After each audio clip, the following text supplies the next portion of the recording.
Charles Starkweather was an American spree killer who murdered 11 people in Nebraska and Wyoming between December 1957 and January 1958. He killed 10 of his victims between January 21st and January 29th, 1958, the date of his arrest. During his spree in 1958, Starkweather was accompanied by his 14-year-old girlfriend, Caril Fugate. Both Starkweather and Fugate were convicted on charges for their part in the homicide. Starkweather was sentenced to death and executed 17 months after the events.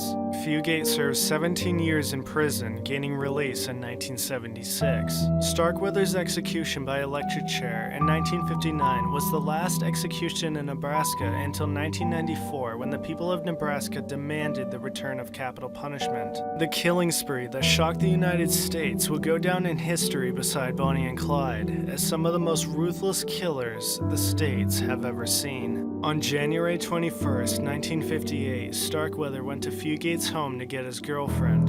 Fugate's mother and stepfather, Velda and Marion Barlett, told him to stay away. He fatally shot them, then strangled and stabbed to death their 2-year-old daughter, Betty Jean. Starkweather then hid the bodies behind the house. Starkweather later said that Caril was there the entire time, but when she arrived home, Starkweather met her with a gun and said that her family was being held hostage. She said Starkweather told her that if she cooperated with him, her family would be safe, otherwise they would be killed. The pair remained in the house until shortly before the police, alerted by Fugate's suspicious grandmother, arrived on January 27th. Starkweather and Fugate drove to the farmhouse of 70-year-old August Meyer, one of her family friends who lived in Bennett, Nebraska. Starkweather killed him with a shotgun blast to the head. He also killed Meyer's dog. Fleeing the area, the pair drove their car into mud and abandoned the vehicle. When Robert Jensen and Carol King, 2 local teenagers, stopped to give them a ride, Starkweather forced them to drive back to the abandoned storm cellar in Bennett.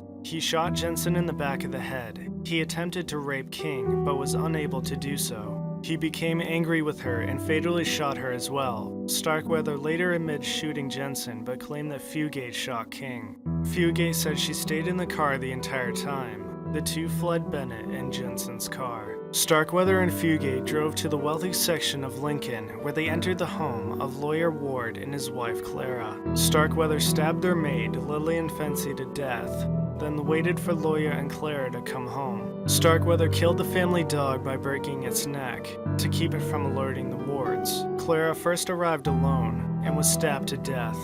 Starkweather later admitted to having thrown a knife at Clara, but insisted that Fugate had stabbed her numerous times, killing her. When the victim's husband returned home that evening, Starkweather shot and killed him. The pair filled Ward's black 1956 Packard with stolen jewelry from the house and fled Nebraska. The murders of the Wards and Fency caused an uproar with Lancaster County. Law enforcement agencies within the region sent their officers on a house-to-house search for the perpetrators. Needing a new car because of Ward's Packard being identified, the couple came upon a traveling salesman, Merle Collinson, sleeping in his Buick along the highway outside of Douglas, Wyoming. After Collinson was awakened, he was fatally shot.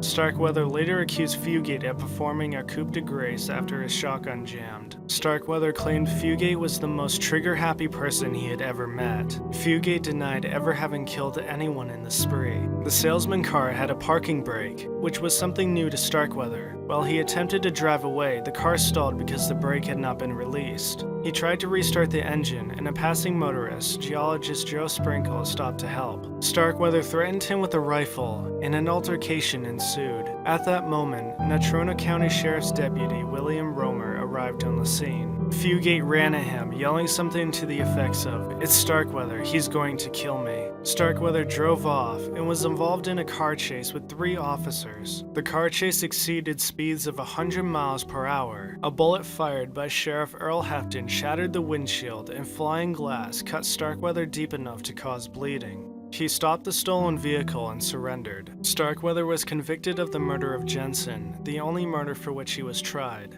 He was sentenced to death and executed by electric chair at the Nebraska State Penitentiary in Lincoln, Nebraska at 12:04 a.m. on June 25, 1959. Fugate was convicted as an accomplice and received a life sentence on November 21, 1958. Fugate was convicted as an accomplice and received a life sentence on November 21, 1958. She was paroled in June 1976 after serving 17 and a half years. She now lives in Lansing, Michigan. She changed her name and works as a janitor at a Lansing hospital.